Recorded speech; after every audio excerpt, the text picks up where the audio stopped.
পূর্বধলায় জমি দখল নিয়ে উত্তেজনা, থানায় অভিযোগ দায়ের। নেত্রকোনার পূর্বধলা উপজেলার হোগলা ইউনিয়নের গোপীনাথথিলা গ্রামে জমি দখল নিয়ে উত্তেজনার সৃষ্টি হয়েছে। অভিযোগে বলা হয়েছে, মৃত রাহেউদ্দিনের ছেলে তাজউদ্দিনের মালিকানাধীন 2 একর জমিতে মাছ চাষ করছিলেন তিনি।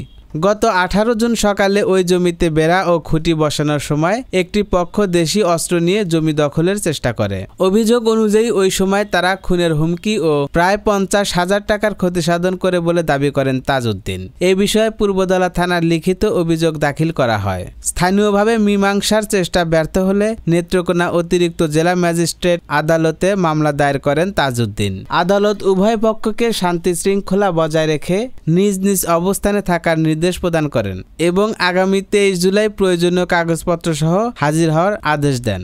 সমস্যাটা এই এলকাস উকিল এই সম্পদটা সে আজ 30-40 বছর ধরে করিয়া খাইতেছে, যেটা জানি চোখেও দেখছি। আমরা এই জমিটা 40 থেকে 45 বছর ধরে আবাদ দেখাইতেছি। তারা কিছুদিন যাবৎ অতিরিক্তভাবে এখানে স্থানীয় কিছু মানুষ আয়া তারা হামলা দিচ্ছে। নেত্রকোনা থেকে দেলোয়ার হোসেন, গণমানুষের আওয়াজ।